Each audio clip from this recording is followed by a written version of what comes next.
Bom, vamos lá. Meu nome é Elias, eu tenho 26 anos, eu tenho depressão, ansiedade, né? Só que a minha ansiedade especificamente é transtorno de ansiedade generalizada. E algumas vezes eu tenho algumas crises de pânico bem fortes.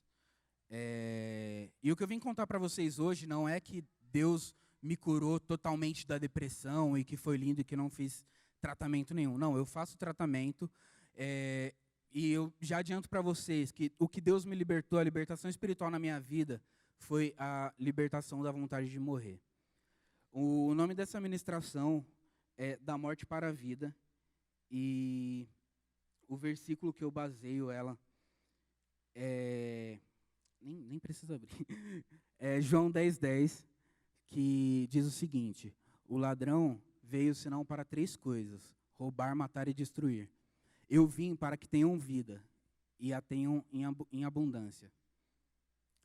Eu comecei a... Eu sou muito... Minha história é muito parecida com a história desse teatro. Eu tenho uma família feliz, uma família bem estruturada. Os meus pais são separados, mas eu não vim de um lar assim que tinha briga pra caramba. Rolavam uns estresses normais, como em toda família.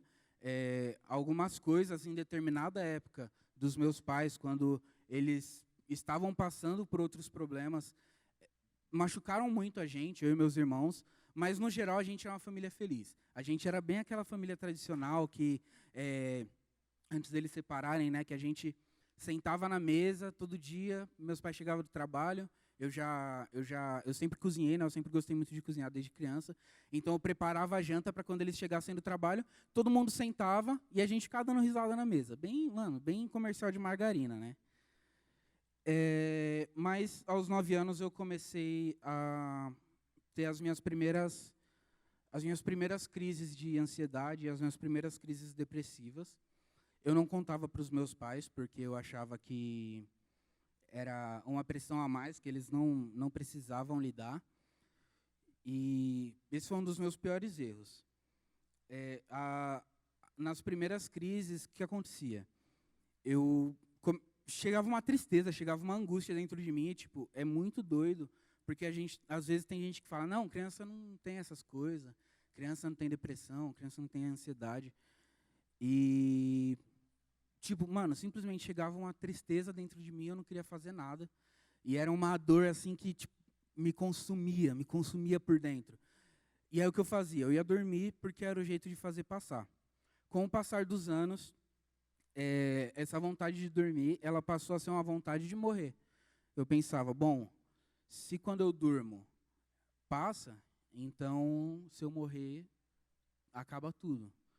Porque para quem tem ansiedade, para quem tem depressão, a pior coisa é você olhar todo mundo fazendo coisas normais, todo mundo conseguindo trabalhar, todo mundo conseguindo estudar, ir para a escola e fazer tudo, e fazer aquilo como algo normal, ou até fazer aquilo com alegria. E quem tem depressão, dependendo do gatilho da depressão, dependendo de como acontecem as crises dessa pessoa, ela não consegue fazer essas coisas, e ela não vê sentido.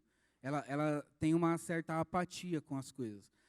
E isso consome a gente por dentro, por quê?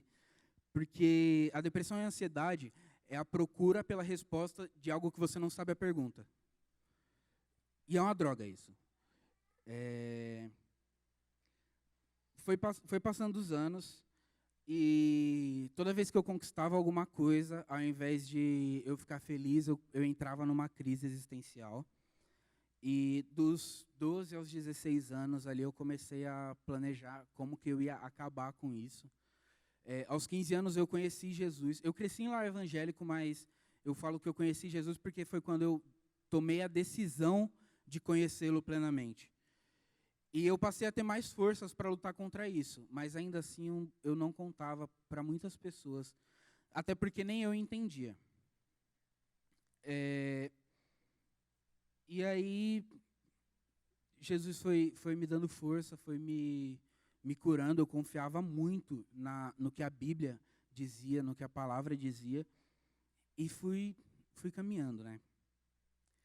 Aos 21 anos, mais ou menos, mano, tava tudo dando certo, tudo. Eu estava um tempão sem crise, tipo, eu estava com 21 anos, eu estava uns 3 anos sem ter crise. Eu tinha me formado no ensino médio, eu tinha terminado meu curso técnico, eu tinha feito uma porrada de curso, eu estava trabalhando na minha área, eu consegui uma bolsa na faculdade, estava tudo lindo. Aí eu comecei um estágio, tal, fui trabalhando, e tudo normal. E aí até aí eu pensava, mano, nunca mais veio aqueles pensamentos, tipo, acho que agora já era, tô suave. Quando, aos 21 anos, eu troquei de um emprego para o outro, e eu não sei, até hoje eu não entendo o que aconteceu. Isso é uma característica das minhas crises. Às vezes, quando eu tenho elas, eu não lembro direito o que rola. Tipo, eu só, sei lá, eu acordo no outro dia e lembro que eu tive uma crise muito forte, mas eu não lembro exatamente das coisas que aconteceram. Mas eu tenho uns lapsos de memória de eu chegando nesse trabalho novo, no 5º dia de trabalho, pedindo demissão, e depois andando ali na Alameda Araguá, em Alphaville, esperando passar um ônibus rapidão para eu me jogar. E aí eu comecei a questionar a Deus, eu comecei a falar, poxa Deus, eu tenho uma família da hora, eu tenho pais que me amam, que me apoiam, que me incentivam, eu tenho uns irmãos muito da hora, e eu tenho os melhores amigos que eu posso ter. Por que isso acontece comigo? E aí eu comecei a entrar numa crise cada vez maior. Eu lembro que essa crise de existência, ela durou aproximadamente 8 meses, que eu não entendia. Mas eu continuava fazendo. Eu continuava vindo para a igreja, eu continuava orando, eu continuava jejuando. Isso aqui, mano, dá um glória a Deus por isso, porque essa moça aqui, ó, a Bíblia aqui, a palavra dele, me acompanhou em cada momento. Eu lembro de um episódio, que é mais um episódio meio doido assim, que eu tenho só uns flashes. Mas eu lembro que eu estava jogando videogame, de repente deu um apagão na minha mente. Quando eu vi, eu estava na cozinha com uma faca. E aí eu comecei a tremer e falar, mano, eu vou acabar com isso, eu vou acabar com isso. Só que eu larguei a faca, corri pro banheiro, eu estava sozinho em casa, mas eu corri pro banheiro e peguei a Bíblia e eu abri nesse salmo aqui, porque eu ouvi Deus falar comigo, falando, abre no Salmos 43. E o salmista, quando escreveu esse salmo, ele provavelmente estava passando por uma crise existencial muito bizarra, porque se você olhar as coisas que ele escreve, rola uma bipolaridade, sabe? Ó, fica vendo. Ele começa assim: faze-me justiça, ó Deus, e defende a minha causa contra um povo infiel. Livra-me dos homens traidores e perversos, pois tu, ó Deus, és a minha fortaleza. Até aqui, ele parece que ele tem certeza que Deus está ali com ele. De repente, no versículo 2, ele diz assim: por que me rejeitastes? Por que eu devo sair vagueando e pranteando, oprimido pelo inimigo? Ele começa a entrar, a gente às vezes lê a Bíblia e acha que o cara só foi lá e escreveu e já era. Eu não sei aqui quem gosta de escrever, quem gosta de compor, de escrever poemas, textos, mas, por exemplo, já teve texto que eu demorei anos para terminar, porque você vai construindo a cronologia desse texto de acordo com o que você está sentindo, com o que você quer passar, e aí depende muito do propósito daquele texto. Quando é um texto para desabafar, que é um texto que você não está escrevendo à toa, você quer passar um sentimento ali, você vai fazendo essas coisas e podem demorar dias para terminar, ou às vezes você termina no mesmo dia. E aí um pouco depois o salmista diz assim, ó: envia a tua luz e a tua verdade, elas me guiarão e me levarão ao teu santo monte, ao lugar onde habitas. Então irei ao altar de Deus, a Deus, a fonte plena da minha alegria. E aí eu comecei a falar, Deus, eu preciso dessa alegria de novo. Com harpa te louvarei, ó Deus, meu Deus. E aí o salmista olha para dentro de si e diz, por que você está assim tão triste, ó minha alma? Por que está assim tão perturbada? Ponha a sua esperança em Deus, pois ainda o louvarei. Ele é o meu Salvador e o meu Deus. Eu comecei a colocar a minha esperança nesse salmo, mas ainda era muito difícil. Passaram uns 8 meses, eu chamei uns amigos, expliquei o que estava acontecendo. Na época o pastor Felipe me discipulava, eu chamei ele, expliquei também. E chamei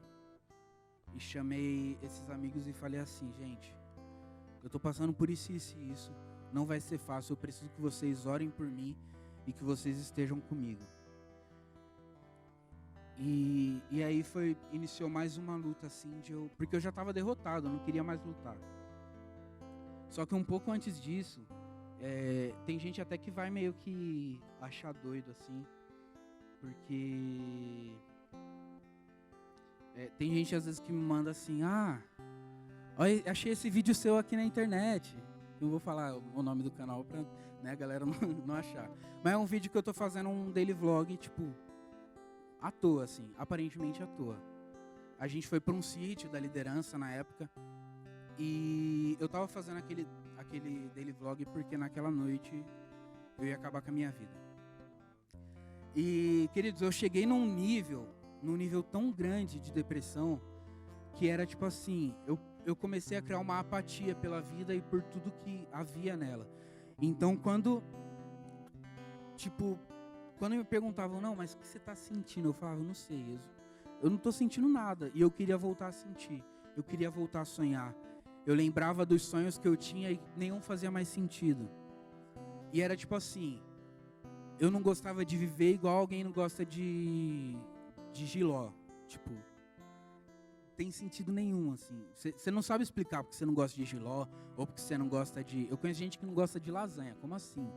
Mas você não sabe explicar, tipo, eu não gosto de lasanha porque é ruim, tipo, e eu sentia isso com a vida, eu definitivamente não gostava de viver, não tinha prazer, não tinha nada. E aí, a gente foi para esse sítio. No final do sítio a gente voltou para casa. Eu fui dormir na casa de uns amigos. E eles falaram assim, a gente vai numa festa de aniversário, vamos? Eu falei, não, vou ficar aqui, tô cansado, vou assistir um anime aqui e dormir. Aí eles saíram.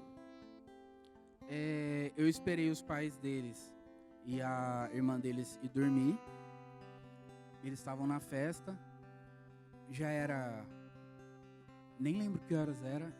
Eu subi a escada, subi na laje deles, subi no murinho da laje e fiquei lá uns 30 minutos, tipo, equilibrado no muro e olhando para baixo. E pensando assim, porque não era um lugar extremamente alto e eu precisava garantir que eu ia morrer. E aí eu falei, eu preciso me jogar de cabeça.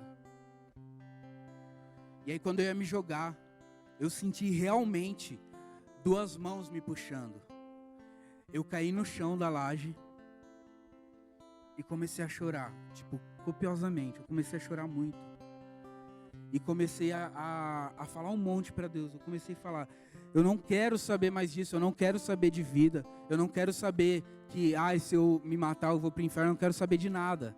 Eu só quero acabar com isso, porque o Senhor insiste em me puxar e não deixar eu acabar com tudo. E ele não me respondia. E eu acho que... eu costumo dizer que nada grita mais alto do que a voz do silêncio. Só que, ao mesmo tempo que Deus não me respondia, eu sentia Ele me abraçando enquanto estava chorando e falando um monte. Sabe, igual uma criança quando tá chorando pra caramba e às vezes o pai nem sabe o que é. Ele pega a criança e abraça e fica lá balançando e cuidando assim. E ela vai melhorando.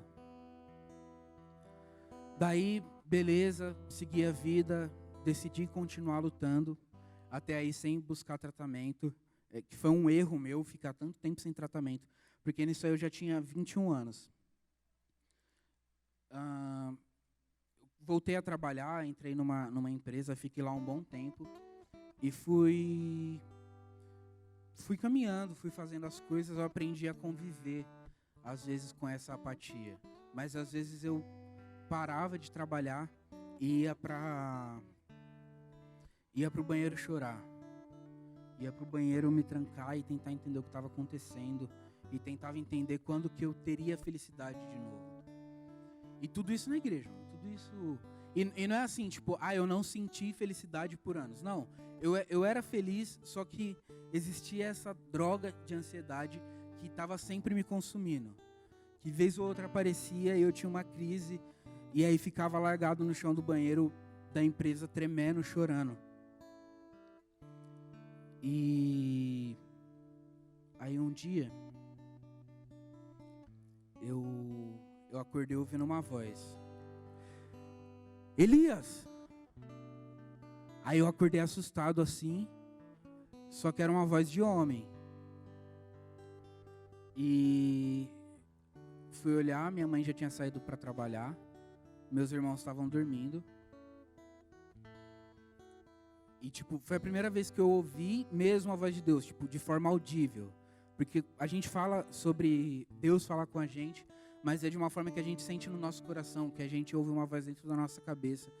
E dessa vez eu ouvi uma voz audível. E ele falou assim: pega a Bíblia. Daí eu peguei. E eu nunca fui desses caras assim, eu vou abrir aqui numa palavra. Porque às vezes você abre, dependendo de onde você abrir, tá assim, eis que morrerás, tipo. Então nunca fui desses assim. Só que Deus falou para eu pegar a Bíblia, eu peguei e levantei ela.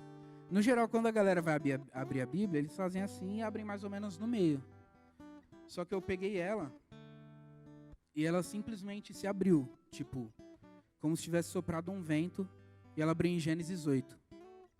Quando Deus faz aliança com Noé, dizendo que nunca mais destruiria o mundo. E aí tem o arco-íris. E aí Deus falou assim: filho, eu tenho algo com você. E eu não quero que você destrua essa promessa que eu tenho para você. E eu já estava tão revoltado que eu falei: Deus, eu não pedi. Eu não pedi para nascer. Eu não pedi para ter depressão, para depois o Senhor me usar. Se eu pudesse escolher, eu preferia não ter nada. Tipo, sentar na igreja, ver a palavra, subir, tocar, descer, ver a palavra, falar com as meninas, falar com os meninos, o irmão das meninas, para dar ideia. E já era.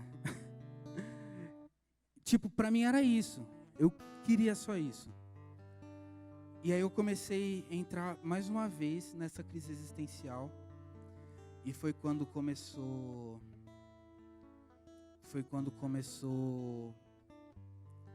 o processo realmente de libertação. Eu acordei um dia bem ruim. E nesse dia eu tinha decidido novamente tentar acabar com tudo. Mas eu falei, eu vou pelo menos na igreja, estava tendo uma campanha. Vou pelo menos na igreja ver meus amigos, né, antes de acabar com tudo. E aí eu cheguei, não aguentei, chamei o Xandão para conversar. E comecei a falar para ele. E o Xandão também, tipo, ele foi pelo Espírito Santo, porque ele não entendia, é muito difícil lidar, principalmente com alguém que já está no estado de depressão profunda. Eu sei que a gente ficou conversando, eu nem vi a palavra nesse dia, a gente ficou conversando o culto todo. E ele falou assim: mano, me promete que você vai tentar. Eu falei: mano, eu não te prometo mais nada. E ele falou: preciso subir para tocar no louvor, mas a gente vai continuar essa conversa. E aí começou o apelo aqui. Eu tava aí vendo o apelo e tal, começou a tocar a música Ressuscita, do Ministério Ipiranga. E quando começou a tocar ela, eu consegui cantar até a parte que falava assim: nossa vergonha está exposta debaixo do sol há muito tempo. Eu conseguia cantar a música só até aí. Quando chegava na parte, filho do homem, mude a história, com tua boca, profetiza, eu não conseguia mais. E aí eu comecei a sentir umas garras nos meus ombros apertando muito, assim, parecia que estava furando a minha carne. Eu comecei a chorar e pensar, mano, o que está acontecendo, velho? Eu não consigo cantar. Quando começou a cantar, ressuscita, ó terra que estava morta, eu não conseguia cantar. Eu já estava morto. Eu só precisava acabar com o corpo de carne, porque eu já estava morto. E aí acabou o culto. Eu sempre saía, ia lá para trás lá, ficava trocando ideia com a galera. Acabou, eu desviei de todo mundo, saí, peguei o ônibus, fui embora. E aí, o Xandão me ligando, o Brunão me ligando, o Wesley me ligando, desesperado. Eu não atendia. Nessa noite eu cheguei em casa, por volta de umas 10 da noite, era uma quarta-feira.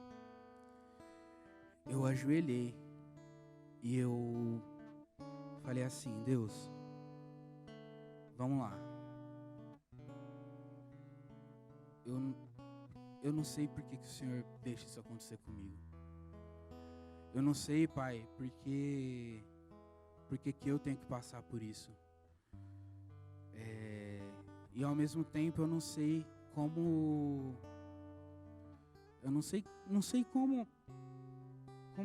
fazer, eu não sei como lidar, eu não sei como orar, eu não sei o que orar. Então, a única coisa que eu quero te pedir hoje é que enquanto eu não for curado, a sua presença me carregue. Eu preciso demais do Senhor. E aí eu comecei a chorar e falar, Deus, eu preciso da sua presença. Eu preciso entender que a alegria do Senhor é a minha força. Que quando eu estiver triste, se o Senhor estiver alegre, eu vou estar forte. Eu vou conseguir. Deus, eu preciso do Senhor para vencer isso. E eu não sou de espiritualizar as coisas. E eu sempre falo para as pessoas que vêm me pedir ajuda, procura um tratamento, porque é importante. Mas existia uma questão espiritual. Tem detalhes da minha família que eu não vou contar, mas existem casos de suicídio na minha família. Existem casos de, tem o caso de uma pessoa que tentou matar a família toda mesmo. Então existia um peso espiritual que precisava ser quebrado. Quando eu estava orando assim, eu senti o Espírito Santo me abraçar. E a hora que ele me abraçou, na mesma hora, levantou um negócio doido, eu não sei o que era, não. Mas era demônio, gente. Não era Espírito Santo, não. O Espírito Santo estava comigo, abraçado. Mas levantou um demônio na sala de casa. E ele começou a me rodear. E eu ajoelhado lá chorando e orando. E ele ficou andando em volta. Daí ele pegou um pano. Não sei de onde ele tirou esse pano. Era um pano muito grande. Mas ele pegou um pano e começou a tentar jogar em mim. Só que existia uma atmosfera em volta de mim que não deixava esse pano encostar. Daí eu fiquei orando lá uma meia hora. Levantei, porque no outro dia eu tinha que trabalhar. Levantei e fui pra cama dormir. Aí deitei na minha cama, apaguei a luz. E o demônio ficou lá, o Satanás ficou lá assim. E ele ficava olhando. Ficou olhando pra mim a noite toda. Acordei várias vezes, ele tava lá. Mas eu acordava e orava. Eu falava, mano, eu vou vencer isso em nome de Jesus. Eu vou vencer isso em nome de Jesus. Eu vou vencer isso em nome de Jesus. E aí eu comecei a declarar. O ladrão veio para 3 coisas: roubar, matar e destruir. Mas ele veio para que eu tenha vida e vida em abundância. E eu comecei a declarar e tomar posse dessa palavra na minha vida. Acordei no outro dia. Aí o demônio ficou lá me olhando trocar de roupa, me olhou escovar os dentes. Saí para trabalhar. Ele ficou tipo uns 3 metros atrás de mim me seguindo. Aí eu entrei no ônibus, ele entrou no ônibus também. Mano, chato, velho. Stalker. Chato, mano. E eu sentindo aquela presença ruim, mas ao mesmo tempo sentindo o acalento do Espírito Santo. Isso foi... Aí eu cheguei no trabalho, sentei, ele sentou na cadeira do lado e ficou lá, me olhando. Quando foi umas 4 da... Isso começou quarta-feira, umas 10 da noite. Quando foi umas 4 da tarde de uma quinta-feira, ele sumiu assim, tipo, se esvaiu. Eu tenho certeza absoluta que nesse horário eu fui liberto. A partir daí, eu ainda precisei tratar sequelas de anos de depressão e eu faço tratamento, mas a partir daí eu nunca mais tive vontade de morrer. E, gente, é tão incrível porque hoje eu amo tanto a vida, eu amo tanto as coisas que eu faço, eu amo tanto os meus amigos. E eu não consigo, às vezes eu olho assim e eu falo, mano, não é possível que isso aconteceu comigo, porque é tão gostoso viver. E eu quero declarar isso na sua vida hoje, você que já está nesse nível, que já tem essa dúvida de, cara, será que dá? Lá em Lucas, capítulo 22, versículo 39, tem uma parada muito interessante. Que foi algo que me ajudou muito a lutar contra a depressão. Que é o seguinte, cadê o versículo? Eu acho que eu vou ter que começar a usar óculos. Tá assim, ó. Como de costume, Jesus foi para o Monte das Oliveiras e os seus discípulos o seguiram. Chegando ao lugar, ele lhes disse: orem para que vocês não caiam em tentação. Ele se afastou deles a uma pequena distância, ajoelhou-se e começou a orar. Pai, se queres, afasta de mim este cálice. Contudo, não seja feita a minha, mas a tua vontade. Apareceu-lhe então um anjo do céu que o fortalecia. Estando angustiado, ele orou ainda mais intensamente, e o seu suor era como gotas de sangue que caíam no chão. Jesus suou sangue. E olha que louco isso. Na medicina e na psicologia e na psiquiatria, a gente tem um fenômeno chamado hematidrose, que é o fato de suar sangue. É quando você chega num estado de tristeza, desespero, angústia e depressão tão profundo que as veias do seu couro cabeludo rompem e o sangue se mistura com o suor e começa a sair pelos poros. Cara, eu tenho certeza absoluta que nesse momento Jesus sentiu, mano, talvez a maior depressão do mundo. E ele tinha que continuar. E eu comecei a entender que Jesus entendia a minha dor. Só que aí eu fui caminhando nisso de lutar pela vida e de lutar pela cura da depressão.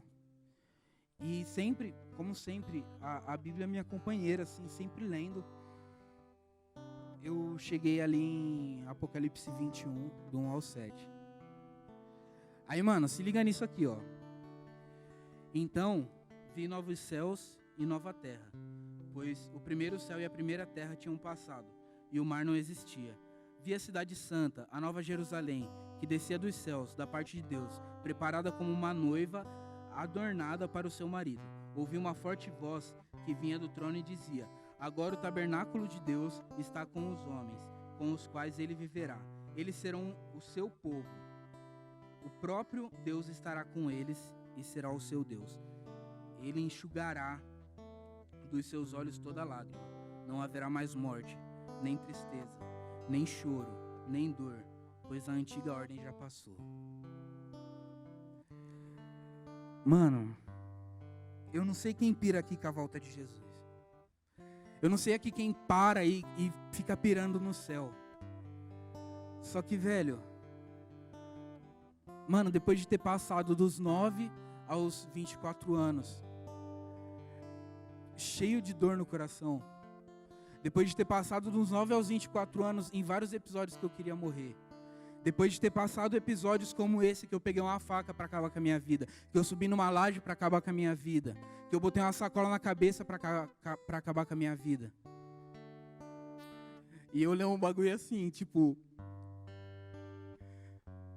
ele enxugará dos seus olhos toda lágrima e não haverá mais morte, nem dor, nem sofrimento, nem pranto, nem ranger de dentes. eu comecei a declarar na minha vida, eu quero isso aqui. Eu quero viver o céu, eu quero viver no céu. E por isso eu não vou acabar com a minha vida. Porque eu sei que esses sofrimentos passageiros não se comparam com a glória que nos há de ser revelada. Dá um glória a Deus. Eu comecei a entender o que Jesus tinha para mim. E que essa vida em abundância, ela não ia começar só na volta dele. Mas que eu podia começar a viver o céu agora.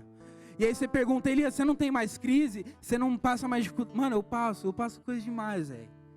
Eu tenho uma condição especial, uma condição hormonal, que o meu cérebro ele não entende algumas situações. Então, por exemplo, se eu faço se eu passo a tarde com os amigos, e é uma tarde muito boa, muito gostosa, tal, no outro dia eu tenho uma crise de pânico. Tipo, é quase tiro e queda. Agora está diminuindo bastante essas crises, por causa do tratamento que eu faço. Porque o meu cérebro, ele entende momentos bons, sei lá como, só que eu sei que ele joga a serotonina, lá em cima, e aí ela cai do nada, porque ele excreta muito hormônio. E aí acontecem essas coisas. Só que hoje é mais fácil entender porque eu sei que eu tenho essa condição, eu sei que eu tenho esse problema, e eu estou fazendo tratamento, eu faço terapia, eu faço acompanhamento com um psiquiatra. Quando eu comecei o tratamento, há 2 anos atrás, eu comecei tomando 3 remédios. Hoje, para a glória de Deus, eu estou tomando só 1. E sigo melhorando.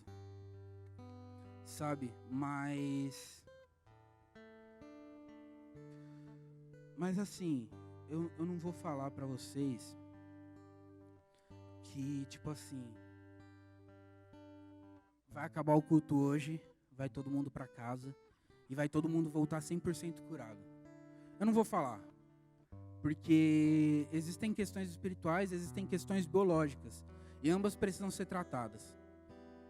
Mas, mano, existe tratamento e dá pra melhorar. E vai passando o tempo, as crises elas vão diminuindo, você vai aprendendo a lidar. E uma das coisas mais importantes que eu aprendi na terapia porque eu fui procurar terapia para eu parar de sentir ansiedade. E, na verdade, o que a gente aprende é que você precisa aprender a lidar com ela e trazer ela para o nível normal.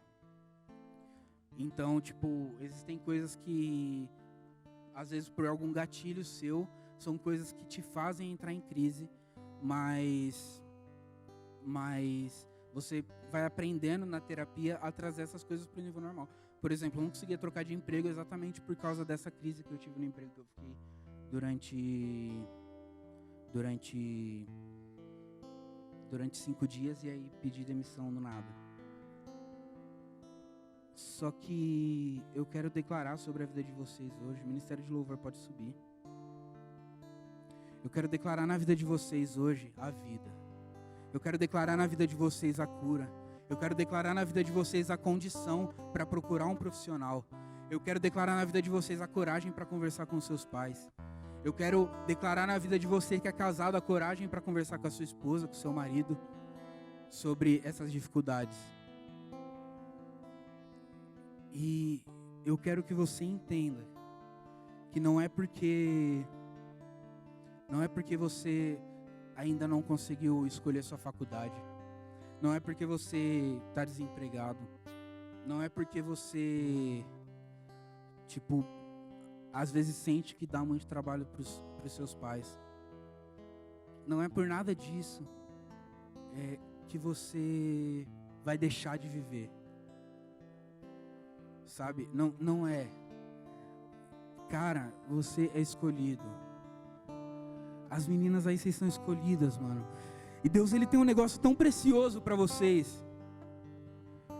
De verdade, Ele tá falando assim, ó, filha, esquece esse babaca aí que só ficou com você para te usar. Não é, filha, não é culpa sua, não. Ele errou, ele foi idiota. Filhão, esquece essa mina aí que você ficou, que você se apaixonou, mas que ela não quis nada com você e tá ficando com um monte de menino. Filhão, eu tenho muito mais para você. Filho, não é porque você não tem um emprego agora que eu não tenho preparado o melhor para você. Eu vou continuar provendo até que eu te prepare um emprego e vai ser o melhor. Filho, filha, não é porque você não consegue comprar todos os brinquedos que seus filhos querem que você é um pai ruim. Eu tenho orgulho do pai, da mãe que você tem se tornado. Sabe, gente, tem gente aqui que essa semana falou no domingo à noite assim, mano, essa semana eu vou mudar tudo. Eu vou estudar, eu vou para a igreja, eu vou fazer os negócios tudo. Eu vou ajudar meus pais, eu vou limpar a casa, eu vou fazer por merecer para ganhar as coisas que eu quero. Tem gente que essa semana meio que apostou todas as fichas nessa semana para mudar. E aí muito provavelmente chegou segunda, a pessoa leu a Bíblia, escutou os louvores, teve um período com Deus.